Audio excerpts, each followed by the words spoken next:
সেদিন চলে গেলাম আমরা সবাই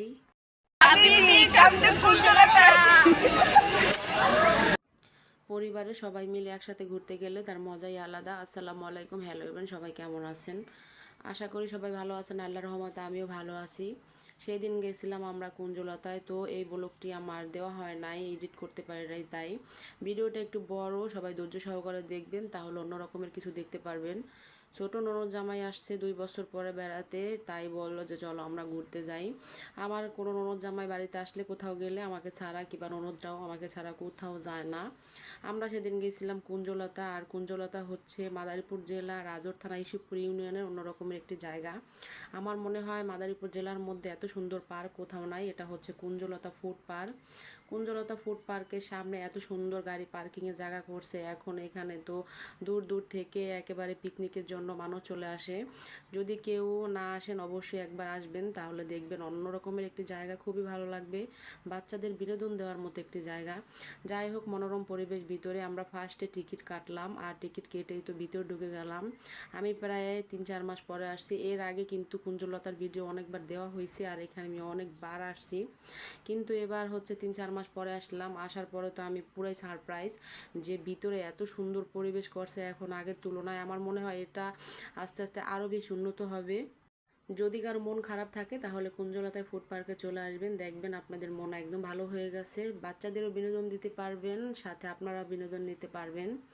কত সুন্দর জায়গা দেখছেন, মানে আস্তে আস্তে মনে হয় অনেক বড় করতেছে আর অনেক রকমের রাইড আনতেছে। মানে যে এই কুঞ্জলতা পার্কটা আর কি দিছে, আমি তাকে অসংখ্য ধন্যবাদ জানাই যে তার মাথায় এত পরিমাণ ব্রেন কোথা থেকে আসলো। আমার মনে হয় এখানের মালিক যে সেই আঙ্কেল সর্বশেষ দিয়ে চেষ্টা করছে যে এটাকে কীভাবে ভালো করা যায়, মানে কিভাবে আরও বেশি উন্নত হবে আর মানুষ বেশি বেশি করে এখানে আসবে। যাক, তাকে আবারও ধন্যবাদ জানাই যে আমাদের গ্রামের মধ্যে এত সুন্দর একটি জায়গা করার জন্যে আমাদের বাচ্চাদের আমরা নিয়ে এসে বিনোদন দিতে পারি, সাথে আমরাও বিনোদন পেয়ে থাকি। যাই হোক, কথা বলতে বলতে চলে আসলাম আবার বাচ্চাদের যে এখানে রাইডগুলো আছে সেইখানে।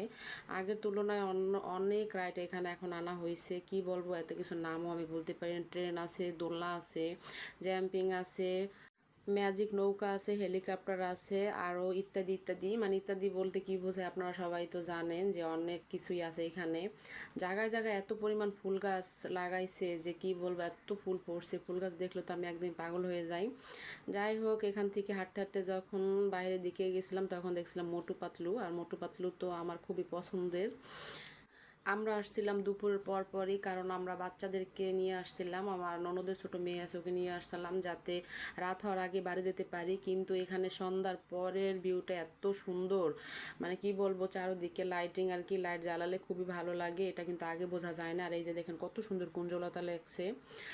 সব জায়গায় ঘোরাঘুরি করার পরে বাচ্চাদের রাইডে ওঠানোর পর এখন চলে আসলাম খাবারের জায়গায়। খাবারের কথা কি বলবো, এত ভালো খাবারের মান এইখানে। আমার মনে হয় যে ভালো ভালো রেস্টুরেন্টেও এই এত সুন্দর খাবার পাওয়া যায় না, আর এইখানে পাওয়া যায় না এমন কোনো খাবার নাই। তারপরে আমরা তো খাবারের লিস্ট দেখে সবাই খাবার অর্ডার করে ফেললাম, কে কী খাবে। আর এখানে এমনি একটু সমস্যা হচ্ছে, খাবারটা আনতে একটু দেরি হয় কারণ মানুষের ভিড়, আর খাবার দিতে দিতে একটু দেরি হয়ে যায়। এই তো কেউ খাবে বার্গার, কেউ খাবে লুচি চাপ, কেউ খাবে ফুচকা, সব কিছুই আস্তে আস্তে দেওয়া শুরু করে দিল। আর ভিডিওটা তো অনেক বড়, অবশ্যই সবাই দেখছেন, কেমন লাগলো ভিডিওটা অবশ্যই বলবেন। যে যে এখানে আসেন নাই একবার হলেও আসবেন, তাহলে দেখবেন এত ভালো মনোরম পরিবেশ কোথাও আর পাবেন না। সবাই ভালো থাকবেন, আসসালামু আলাইকুম।